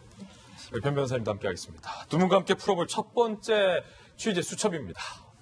길거리에서 음란행위를 했던 정병국 선수에 대한 영장이 기각이 됐습니다. 그런데 수사 중에 동종 범죄 전력까지 확인이 됐습니다. 이 소식부터 살펴보시죠. 잘 아시다시피 프로농구 선수였죠. 정병국 선수 35살. 지난 4일 오전 6시 인천 남동구 로데오 거리. 정말 번화한 거리인데 길거리에서 음란행위에서 17일에 체포가 됐습니다. 법원이 구속영장을 기각했어요. 기각 사유는 이렇습니다. 범행을 뉘우치며 정신과 치료를 받겠다고 다짐하는 점 등 구속의 필요성이 부족하다라고 판단을 했다라고 밝혔습니다. 그런데 불과 몇 달 전 유사범죄까지 있었던 사실이 뒤늦게 확인됐어요. 지난 1일 오후 3시쯤 부천시의 한 공원에서 모자와 마스크를 착용한 채 의자에 앉아서 특정 부위를 노출했다는 겁니다. 지난 5월 법원이 공연 음란 혐의로 약식 기소했던 사실도 확인이 됐어요. 수사하다 보니 벌금 300만 원에 성폭력 치료 프로그램 40시간 이수 등을 선고받았는데도 불구하고 이번에 로데오 거리에서 또 한 차례 이런 음란 행위를 했다라는 겁니다. 이른바 성도착증이다라는 얘기도 지금 나오고 있는데요. 성적 요구를 비정상적으로 충족하는 행위로 이른바 변태성이 자신의 성적 환상을 행동화하려는 강한 욕구가 특성이다. 노출증, 관음증 등 30여 가지가 벌써 된다고 하는군요. 정병국 선수의 목소리 들어보시죠. 혐의 인정하십니까? 농구 팬분들에게 하실 말씀 없으신가요? 죄송합니다. 이수정 교수님, 이게 사실 약식 기소가 돼서 벌금까지 내고 성폭력 프로그램 40시간 이수라는 어찌 보면 한번 징계를 받았는데도 불구하고 로데오 거리에서 재차 이런 범죄를 저질렀다는 거죠. 네, 뭐 참 안타까운 사건이라고 보입니다. 이 사람이 사실은 굉장히 능력 있는 이제 프로농구 선수였는데 맞아요. 그런데 2016년, 2017년도에 아주 정점을 이루었다가 그 이후로 아마 잘 이제 일이 풀리지 않은 것 같습니다. 그러다 보니까 일상생활에서 굉장히 스트레스가 많이 이제 유발이 됐을 것이고 보통 이제 이런 종류의 성적인 일탈은 그와 같은 스트레스가 제대로 해소되지 않는 끝에 사실 발생하는 경우들이 종종 있습니다. 그렇기 때문에 지금 아마도 첫 번째 이제 그 법원에서 선고가 났던 1월달 사건 같은 경우에는 아마 이제 굉장히 심각한 뭐 성도착이다 이렇게까지는 판단을 하지 않았던 걸로 보이고요. 네. 그러다 보니 한 40시간 정도로 이제 치료 명령을 이수를 하면 어느 정도는 일상생활을 하는데 크게 문제가 없지 않을까 이렇게 이제 아마 판단을 했던 것 같습니다. 그런데 재차 이런 종류의 이제 증상 끝에 뭐 공연 음란죄에 해당하는 이런 이제 공공장소에서 무리를 빚어가지고 그것도 이제 꽤 뭐 무리를 빚을 만한 이제 강남에 그야말로 대로변에서 이런 일들이 일어나다 보니까 요번에는 상당 부분 좀 더 엄중한 이제 정신과 전문의에 의한 치료가 필요하다 이렇게 이제 판단을 현재는 하고 있는 것으로 보이고 그게 이제 결국은 치료 조건부로 지금 이제 구속 영장까지는 지금 이제 발부를 하지 않겠다 이런 판단을 내린 것으로 보입니다. 이게 그렇군요. 아무래도 신체적 접촉에 의한 성범죄 피해자가 딱히 있는 범죄가 아니다 보니까 법원에서 이제 이런 종류의 판단을 내린 게 아닌가 싶습니다. 그렇군요. 이제 궁금한 건 수사당국에서 이제 구속영장을 신청한 그럼 배경은 무엇일까? 목적은 무엇일까도 궁금해지는데. 아마도 좀 여론을 좀 많이 고려하지 않았나 싶은데요. 만약 이것이 일반적인 사건이었다면 제가 보기에는 영장을 청구할 사건도 아니었었고 영장을 청구해도 95% 이상은 기각되지 않았을까 저는 그렇게 아마 상상을 했었을 것 같습니다. 그러니까 사실 만약에 성폭력, 그러니까 성기가 삽입되는 성범죄였다고 한다면 구속영장을 신청하는 게 일반적이긴 한데 단순히 성추행이라든가 또 공연 음란 같은 경우에는 영장을 청구할 때 좀 많은 것을 고려를 해야 되거든요. 적어도 이제 벌금 전과 한 번 있다라는 것만으로는 이 사람이 성도착증이 상당히 심각하기 때문에 영장을 쳐낸다는 것은 조금 부족해 보이고 적어도 단기간 내에 뭐 이런 공연 음란 행위가 뭐 4-5개 정도 겹치고 전과도 한 3-4개 정도 있다 한다면 그때는 검찰 입장에서도 한번 구속영장을 검토해 볼 수는 있을 것 같습니다. 그렇군요. 근데 당시 사회적 분위기가 워낙 좋지 않았었고 또한 이제 사회적 공인들이 계속 성범죄를 저지른 것에 대해서는 경각심이 있었기 때문에 검찰이나 경찰에서는 한번 이제 사회적 여론을 고려해서 영장을 신청했던 것 같은데 법원 입장에서는 다른 사건과 형평성을 좀 고려했던 것 같습니다. 물론 다른 사건을 봤을 때 이 정도에서 우리가 영장을 발부하느냐 그렇지는 않다라는 판단을 했었던 것 같고 이제 추가로 이 정병국 씨가 뭐 은퇴를 하고 적극적 치료를 받겠다 하니까 그것을 감안해 보고 이걸로 끝나는 것이 아니라 정병국 씨는 분명히 이제 법원에 가서 재판을 받아야 되거든요. 그러면 재판받는 몇 달 동안의 기간 동안 구속을 안 한 대신에 치료를 얼마나 받았느냐 그런 자료를 보고 당신에 대한 형을 최종적으로 결정을 하겠다 그런 아마 유보적인 판단을 한 것 같습니다. 이 교수님 예전에는 그 여중 여고를 네, 이런 일 많이 중점적으로. 있었습니다. 그 바바리맨들이 꼭 네, 있어서 네, 네. 우리 여학생들이 참 많이 곤혹스러웠는데 일종의 같은 심리인가요? 어떻게 봐야 되나요? 같은 이제 맥락이라고 보시면 되고요. 뭐 넓게 보면 정신성적인 장애 중에 이제 뭐 상당 부분 도착 중에 지금 노출증에 해당하는 그런 이제 증세라고도 보이는데 도착 중에 노출증. 네, 그런데 문제는 이제 이게 범죄냐 아니냐를 떠나서 이제 그와 같은 이제 굉장히 좀 괴이한 행위를 스스로도 불편감을 느끼실 때 제가 꼭 이제 드리고 싶은 말씀은 이런 욕망이 만약에 3개월 이상 지속이 돼서 거의 6개월에 이르게 될 정도면 지금 이 사람 같은 경우에 1월 달에 이미 발각이 됐으니까 지금 거의 6개월 된 거잖아요. 그러네요. 그러면 본인이 이게 굉장히 심각한 상황이라고 인지하셔야 됩니다. 그래서 자기 발로라도 정신과를 가셔가지고 꼭 치료를 받아야 되는 정신건강이 심각한 문제다. 이렇게. 정신의 어떤 아픈 질환이다. 그렇죠. 이게 단순히 그냥 성적인 문제만이 아니라 일상생활에서 이미 부작용이 굉장히 많이 발생합니다. 이렇게 되면. 그렇기 때문에 이거는 꼭 치료를 받으셔야 되는 대상이다. 그렇기 때문에 지금 구속이 됐느냐 안 됐느냐는 그거는 일단은 차지하고라도 이거는 자기 발로 병원을 꼭 가야 되는 상황이다. 그 인지를 좀 해주셨으면 좋겠습니다. 그 6개월 넘어가기 전에 인지하고 정신과 가서 제대로 치료 받았더라면 뭐 체포될 리도 없었을 거고. 그렇죠. 어찌 보면 1월 달 사건으로 충분히 완치될 수 있었음에도 불구하고 제대로 본인이 그런 경각심이 없었기 때문에 지금 재차 또 발생을 하는 거거든요. 이렇게 되다 보면 결국은 전과가 누적이 돼가지고 성범죄자로 등록이라도 되면 안타까운 일이죠. 또는 신상이라도 공개되면 그다음부터 인생을 망치는 거니까 일단은 그렇게 되기 전에 자기 발로 병원을 가는 게 답이다. 이렇게 보입니다. 치료가 가능한 질환이다. 그렇습니다. 라는 부분 네. 강조해 주셨어요. 이번엔 두 번째 취재 수첩입니다. 양심적 병역 거부자인 줄 알았는데 알고 보니 반전이 드러났습니다. 이 사건의 전말 함께 보시죠. 2017년 8월 육군 현역 입영 통지서를 받은 23살의 대한민국 남성 A씨. 정당한 이유 없이 입영을 안 한 혐의로 기소가 됐습니다. 재판 과정에서 이 A씨는요, 양심적 병역 거부를 주장했어요. 이렇게 주장했습니다. 종교적 양심에 따른 것으로 정당한 사유에 해당한다라면서 제시한 증거들은 이렇습니다. 어머니의 영향으로 특정 종교에서 신앙생활을 했다. 2016년 침례까지 받은 후 집회에 정기 참석을 했다라는 증거들을 제시했습니다. 그런데 법원에서는 이렇게 판단을 했어요. 병역법 위반이다. 왜? 2015년 입영 통지를 받은 후에 입영 연기를 했다는 거예요. 그리고 2016년, 그러니까 통지서 받고 입영 연기 한 후에 침례를 받아서 신도가 된 점을 법원은 주목했어요. 그리고 결정적으로 최근까지 총을 들고 상대를 죽이는, 살상하는 컴퓨터 게임을 즐겨왔다라는 점을 법원이 주목했습니다. 이렇게 얘기했어요. 양심적 병역 거부를 주장하면서도 폭력성이 짙은 살상 총기 게임을 즐겨온 점을 비춰볼 때 종교적 신념이 깊거나 확고하다고 보기에 어렵다라면서 징역 4월에 집행유예 1년을 선고한 사건입니다.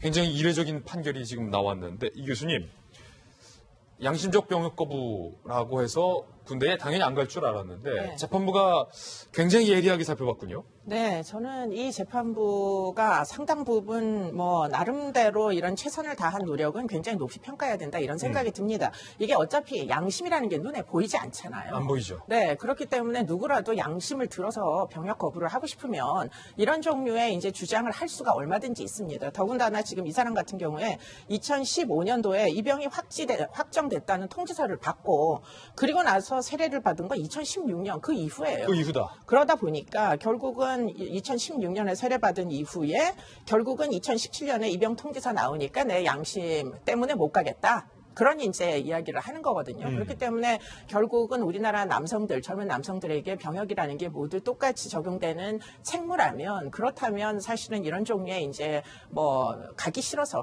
군대를 가기 싫어서 세례를 뒤늦게 받는 이런 종류의 행태는 사실은 어떻게 해서라도 잘 감별을 해야 되는데 그 감별하는 기준으로 이 사람의 결국은 마음을 들여다본 겁니다. 이 재판부에서. 이 마음이 결국에는 서든 어택이라는 어떤 사람을 죽이는 그런 이제 총기 난사를 하는 게임을 하고 있다는 얘기는 이거는 사실은 지금 그러한 이제 인명 살상에 대하여 마음 상태가 사실은 얼마든지 게임 뭐 사이버 공간이긴 하나 공격을 할 수 있다 이런 종류의 가치관을 가졌던 거 아니냐 그것으로 입증이 사실은 되는 거다라고 재판부가 봤던 거는 나름대로 해안이다 저는 이렇게 생각이 듭니다. 네. 그렇군요. 이 양심은 사실 눈에 보이지 않잖아요. 그렇죠. 예전에 네. 이경규 씨가 그 양심 냉장고를 들고 다녀서 뭔가 보이지 않는 양심을 우리 눈에 보이게 하려고 했었던 그렇죠. 기억이 행동으로 있는데 입증을 한 거죠. 그게 그만큼 어렵다라는 네, 건데 네, 네. 한 가지 궁금한 게 변함 변호사님, 과거 이 남성처럼 양심의 어떤 자유, 종교적 이유를 병역거부를 주장했던 박모 씨가 있었는데 이 박모 씨도 똑같이 이 살상용 게임을 즐겼는데 그때 당시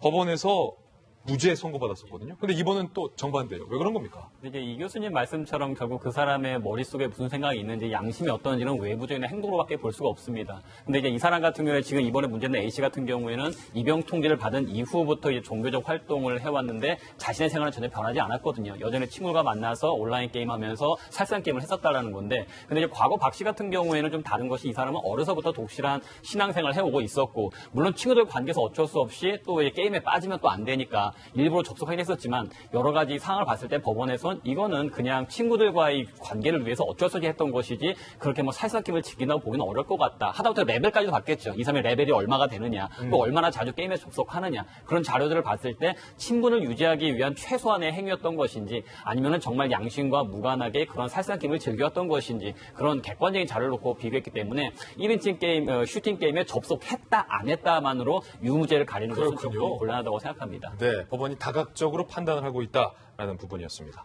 두 분과 함께 두 가지 사건 풀어봤습니다. 감사합니다. 다음 순서입니다. 오늘의 하풀 시간인데요. 오늘은 과연 어떤 분들이 하풀 4인방에 선정됐을지 하풀 4인방부터 바로 만나보시죠. 첫 번째 하풀 주인공은 마블리라고 불리는 우리 마동석 씨, 두 번째는 아베 총리, 세 번째는 우리 유명한 중국 배우 런다와 씨가 지금 피습을 당해서 치료받고 있는 모습, 그리고 네 번째는 맥도날드인데요. 어떤 이야기인지 하나씩 전해드리겠습니다. 외모와 상반되는 깜찍함과 사랑스러운 매력으로 일명 마블리라고도 불리는 배우 마동석.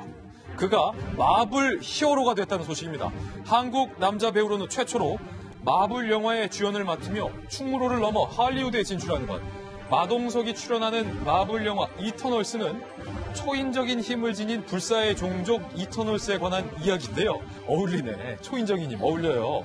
참고로 어벤져스 엔드게임에서 최고의 힘을 자랑했던 타노스 역시 이 이터널스의 종족이란 사실.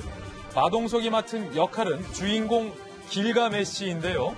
이터널스의 영웅이자 가장 강력한 힘을 가진 캐릭터로 약 2m의 키에 118kg의 몸무게를 자랑하는 이터널스의 헐크이자 토르급의 파워를 가진 히어로라고 하는데 마동석과의 어떤 높은 싱크로율로 원작 만화를 본 팬들이 마동석에게 가장 추천했던 캐릭터라고도 하는군요.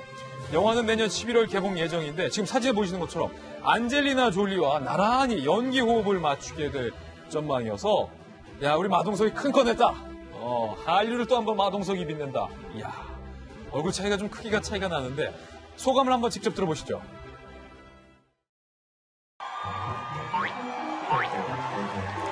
Very excited and so honored to be here. I love this project, and then I can't wait to show you the power of Gilgamesh. Yes. So that being said, who would win in a fight, Gilgamesh or the Hulk?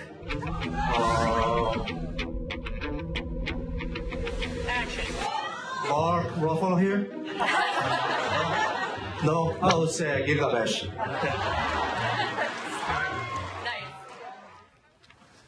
야, 일단은 지금 깜짝 놀랐는데 허 소장님. 네. 마동석 씨가 일단은 영어가 되네요. 그렇죠. 유창하네요. 와, 더 멋있어 보이는 것 같아요. 영어 잘해요. 네, 영어도 잘하고 또 미국 시민권자라고 합니다. 또 뭐 학교도 거기서 다녔고 그러다 보니까 영어가 능숙하고 특히 유머러스한 모습을 보니까 더 멋있어 보이는 것 같아요. 기존에 17년차 예정아 씨 지금까지도 열애를 하고 있는 걸로 알고 있는데 둘이 있으면 미녀와 야수라고 했었어요. 근데 야수가 너무 귀여운 거 아닌가라는 얘기까지 하면서 하면서 그 마블리의 위력을 보여줬었는데 이렇게 멋진 영화에 나오게 된다는 건 정말 기쁩니다. 하지만 대한민국의 국적이 없다라는 것이 조금 아쉽고 예전에 미쉐리가 프로골퍼 선수로 유명한데 그분도 열심히 상품성을 갖고 활동을 했지만 대한민국 국민이 아니라는 게 조금 아쉬웠는데 이번에 물론 대한민국 국민으로서 저 자리에 서는 마음으로 서실 거라고 믿고요. 저 영화도 잘 됐으면 하는 마음까지 있습니다. 마동석 씨가 사실은 굉장히 독특한 연기를 해왔잖아요. 일단 거구에서 예상할 수 없는 어떤 그런 귀여운 매력도 뽐내면서 특히 부산행에서 급기야 맨손으로 좀비를 때려잡는 모습에서 아마 헐리우드가 거기에서 반하지 않았을까 싶어요. 저도 부산행 영화를 보면서 좀비들이랑 거의 맨손으로 때려잡는데 마동석 씨가 갖고 있는 이 팔뚝 이런 걸 보면은 길가메 씨의 캐릭터랑 너무 딱 맞아떨어진 것이 아니냐라고 볼 수밖에 없는 헐리우드 좀비 영화 중에서 사람이 좀비랑 싸워서 이기는 건 마동석밖에 없어요. 그런 측면이니까 지금 현재 토르보다 더 막강한 힘을 가지고 현재 나오고 있는 마블 캐릭터 중에 최강의 캐릭터를 가지고 있다라고 생각이 되고요. 지금 이 길가메 씨 같은 캐릭터가 과거 고대 시절부터 그 지구에서 인간들과 함께 살았던 좀 인간적인 면을 보이기도 한다 그러는데 그래서 인간들 사이에서는 헤라클레스, 삼손 이런 모든 것들이 사실 길가메 씨랑 같이 연결되는 측면들이 있다라고 얘기하는 만큼 따뜻하고 다정다감하면서도 굉장히 뭔가 이 마초적인 엄청난 힘을 가지고 있는 캐릭터의 역할들을 잘 소화할 거라고 믿고요. 2020년 한 가을 정도에 개봉을 한다고 합니다. 내년도 가을 정도가 되면 정말 헐리우드 대스타들과 함께 안젤리나 졸리랑 그러니까 이 마블 코믹스의 정말 최고의 주연급 배우로 성장할 수 있는 마동석 씨 연기를 볼 것 같아서 지금부터 되게 설레고 기대가 됩니다. 야, 이거 잘 돼서 어벤져스 멤버로도 좀 합류해서 맞아요. 그랬으면 좋겠다라는 생각도 드네요. 마동석 씨 축하합니다. 기대하겠습니다. 두 번째 앞을 주인공 만나보시죠. 어제 실시된 일본 참여연 선거는 예상대로 아베 총리의 자민당이 과반 의석을 확보하며 승리를 거뒀습니다. 이번 결과로 일단 대외적으로 내걸었던 목표는 달성했지만 관심이 집중됐던 개헌 발의선 확보에는 실패했습니다. 개헌 발의를 위한 전체 의석 3분의 2 확보에는 미치지 못했기 때문 아베 총리가 전쟁 가능한 국가로 변신시키기 위해 개헌을 집중적으로 이슈해온 만큼 과반 확보에도 불구하고 단쪽 승리라는 분석이 나오고 있습니다. 무엇보다 악화 일로의 한일 관계로 이번 선거 결과에 큰 관심이 쏟아졌었는데 일본 여당이 과반석을 확보한 만큼 일본의 경제 보복이 계속될 가능성이 현재로서 커졌어요. 아베 총리는 이날 승리가 확정된 뒤 수출 규제 강화에 대해 결코 보복이 아닌 안전 문제와 관련된 무역 관리라며 한일 청구권 협정 위반 상황에 대해서는 한국이 제대로 된 답변을 가지고 오지 않으면 건설적인 논의가 되지 못할 것이라고 말했는데 이번 결과를 명분 삼아 한국 때리기에 물러서지 않을 것으로 보여서 걱정스럽고 우려스러운 대목이 아닐 수 없습니다. 아베가 기세 등등해졌어요. 영화 도둑들의 중국인 도둑 첸 역으로 출연해 국내 팬들에게로 친숙한 홍콩 배우 런다화, 임다라로 더 잘 알려져 있죠. 주윤발 등과 함께 홍콩 누아르 영화의 전성시대를 열었던 왕년의 스타로도 유명한데요. 그가 지난 20일 행사 도중 괴한에게 습격을 당했습니다. 당시 런다화는 검은 옷을 입고 무대에 올라 진행자와 이야기를 나누고 있었는데 갑자기 이렇게 민소매를 입은 한 남성이 무대 위로 올라가서 품에서 흉기를 꺼내 휘두르기 시작한 것. 손으로 막고 피해보지만 괴한의 흉기 난동은 쉽게 멈추지 않았는데요. 결국 안전요원들이 달려들어 제압한 뒤에야 상황은 마무리됐고 이 괴한은 현장에서 체포됐습니다. 런다화를 공격한 괴한은 50대 남성으로 범행 혐의를 인정했습니다. 해당 남성은 정신질환 증세가 있는 것으로 알려졌는데요. 런다화는 괴한의 피습으로 복부와 손을 다쳐서 인근 병원에서 긴급 수술을 받았는데 다행히 생명에는 지장이 없는 상태. 빠른 쾌유를 바라겠습니다. 일단 걱정스러워요. 사실은 박정아 대변인 런다화 하면은 또 홍콩 누아르를 우리 어렸을 적에 함께 또 이끌었던 그런 배우잖아요. 인기 스타잖아요. 화면 보시면서 시청자 여러분 다 기억하시겠지만 그래도 한때 홍콩 영화를 주름 잡았던 런다화가 저렇게 됐는데 글쎄요. 이유야 어떻든 간에 아마 그 정신병력이 있다고 하니까 그렇지만은 이 불특정 다수 내지는 묻지마 폭행 저런 것들이 좀 없어져야 될 텐데 아직도 저런 일이 있고 우리나라에서도 사실은 저런 일들이 더러 계속 있어 왔잖아요. 그러니까 이 노출되는 사람들에 대해서 저렇게 있는 폭행에 대해서는 행사 준비하는 사람들도 그렇고 그 안에서 활동하고 있는 분들도 그렇고 좀 조심해야 되고 차근차근 챙겨서 저런 사고가 안 났으면 하는 바람이에요. 예. 박용진 의원님. 도둑들에서 참 멋있는 캐릭터였어요. 마지막까지 그 상대 여배우를 이제 보호하려고 하는 태도, 모습 이런 걸 보면서 처음에는 그냥 그저 그런 그냥 중국계, 홍콩계 쪽에 도둑 업계에 그냥 믿을 만한 사람 정도로 이렇게 등장을 하다가 마지막에는 야 정말 이렇게 뭔가 이렇게 다른 면모를 보이면서 잠깐이지만 행복했다 이렇게 하는 모습을 보면서 참 기억에 남는데 저분이 저렇게 피습당했다고 그러니까 그리고 또 지금 행사 장면에서 다치는 모습을 보니까 약간 좀 섬뜩하네요. 왜냐하면 저렇게 공개된 장소면 경계를 잘 안 하게 되거든요. 예. 저도 그렇고 뭐 우리 여기 계신 분들 다 사실은 얼굴이 이제 노출되어 있는데 오늘 제가 이렇게 저렇게 드린 말씀들 중에는 제 의견에 동의하는 분들도 있지만 반대하는 분들도 계세요. 근데 그 반대하는 분들이 어떤 제 행사장에서나 혹은 제가 공개적인 장소를 지나가고 있을 때 가끔씩 이게 저기를 보여주시는 분들이 있거든요. 예. 욕설과 함께. 그럴 때면 상당히 이제 저도 위축되고 기분이 나쁩니다만. 근데 말로 하는 거야 뭐 어쩌겠습니까. 근데 저렇게 행사장에서 느닷없이 정신질환이 있는 분이라든지 아니면 정치적인 반대가 있는 분들이 폭력을 행사하게 될 경우가 있는데 지극히 없어져야 될 일이라고 저는 생각을 합니다. 맞아요. 그래서 행사를 준비하는 분들도 이제 여러 이런 것들에 대한 또 보안 관련해서 좀 주의를 많이 기울였으면 좋겠고요. 런다 씨도 하루빨리 좀 완치되고 쾌유돼서 멋있는 모습 다시 한번 기대하겠습니다. 예, 사실은 김병민 박사님 딱 우리 어린 시절 때였어요. 뭐 주윤발, 네, 덕화용, 유덕화, 런다화까지, 임달화. 서편상 2 뭐 이런 데에서 열연했던 모습들이 뭐 생생하다고 볼 수 있는데요. 저희 어린 시절에 지금 있는 우리 젊은 청소년들은 잘 이해하지 못하겠지만 비디오 가게에서 그 방학 때마다 비디오를 빌려봤었고 영웅본색, 서편상 이런 것들이 저희 청소년기를 다 지배하지 않았습니까? 그 당시 있었던 저 영웅 같은 모습들이 있기 때문에 지금도 사실은 그때 이미지가 그대로 남아있는 것 같아서 나이를 가늠하기 어려워요. 한국 나이로 몇 살 정도 됐을 것 같습니까? 야, 지금 가늠할 수 없어요. 가늠이 잘 안 되죠. 대한민국 나이로 64세라고 합니다. 와. 그러니까 엄청난 본인에 대한 관리를 위해서 노력들을 많이 보여주고 있었고 30년 전에도 저 모습이었어요. 그게 그대로고 박용진이 얘기했던 우리 도둑들이라고 하는 영화에서도 국내 팬들에게 다시 한번 선보이게 되면서 배우 김혜숙 씨와의 열연들을 바탕으로 굉장히 좋은 따뜻한 모습들을 보였는데 행사장에서 갑자기 괴한이 나타나지 않습니까?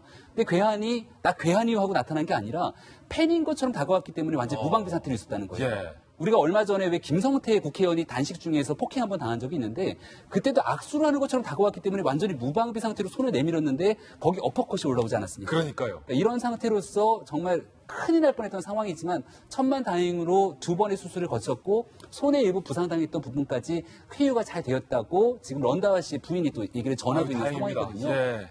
이 중국뿐만이 아니라 많은 대한민국 국내에서도 팬들이 응원하고 또 격려하고 있으니까 빨리 쾌유해서 또 한국이랑 좋은 작품 같이 함께 만났으면 좋겠다는 생각입니다. 예, 조속히 좀 회복되기를 바라겠습니다. 네 번째 악플 주인공 만나보시죠. 서울의 한 맥도날드 매장에서 판매되는 장난감 세트에 우길기가 등장해서 논란입니다. 그제 가족과 함께 이 매장을 찾은 한 시민은 아이들이 스누피를 너무 좋아해서 장난감 세트를 주문하기 위해 여러 장난감을 보고 있었다는데요.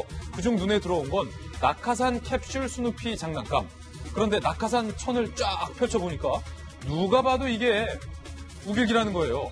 최근 한일 무역 마찰로 인한 국가적 분쟁으로 일본 상품 불매 운동까지 우리 국민들 사이에서 거세지고 있는 상황에서 서울 한복판에 그것도 유명 패스트푸드점에서 아이들이 좋아하는 장난감에 우길기가 이렇게 버젓이 유통된다는 게 너무 놀란 거예요.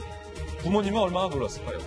맥도날드 측에 따르면 해당 장난감은 달 착륙 50주년을 기념해 나사의 아이템들을 모티브로 디자인이 된 것이라는데 우길기가 연상되는 해당 무늬는 육안으로 식별하기 용이해서 낙하산에 흔히 사용되는 격자 무늬의 일반적인 패턴이라는 해명. 하필 이 타이밍에 격자 무늬도 딴 격자가 많을 텐데 저 격자를 갖다 썼을까? 오해를 불러일으킬 수 있는 유감스러운 해프닝이 아닐 수 없습니다. 허나 소장님, 이거 사실은 맥도날드면 한국에서 사실은 많이 인기가 있으면 그죠. 저거 잘 고민했어요. 지금 맥도날드 측의 명백한 실책이다. 저는 이렇게 봅니다. 네, 스스로 브랜드 가치를 좀 떨어뜨리고 훼손시킨 것이 아닌가라는 생각이 듭니다. 저희 기존의 핫플에서 여배우가 그 모자의 우길기 모양을 가지고 있었다. 근데 본인은 스스로 몰랐었다라고 했잖아요. 그 다음에 그녀의 행보가 정말 멋졌죠. 쓰레기통에 바로 버렸다. 마리안 꼬띠아르. 네.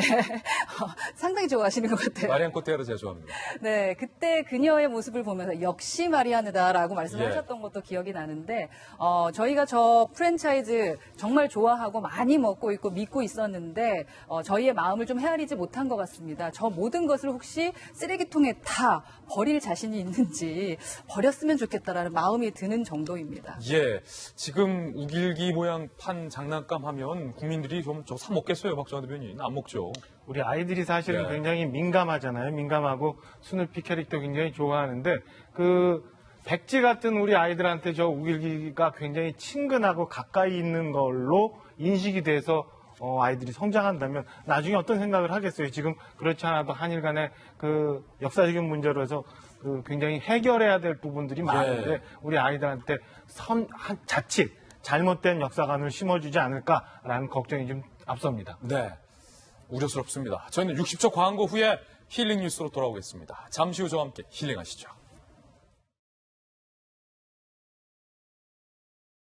지금 영국 사회에서 아주 특별한 4살 꼬마 아이의 마라톤 도전 영상이 뜨거운 감동과 화제가 되고 있습니다. 어떤 영상이고 이 소녀는 누구일지 그 영상부터 직접 만나보시죠.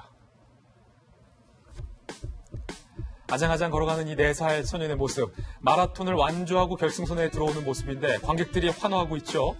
잉글랜드 북서부 그레이터 맨체스터주의 볼턴에서 열린 철인 경기 500m 레이스에 참가한 4살 링컨 페이라는 소년입니다. 그런데 이 링컨의 결승선 통과 영상이 감동인 이유가 이 아이가 다운 증후군을 앓고 있는 환자이기 때문입니다.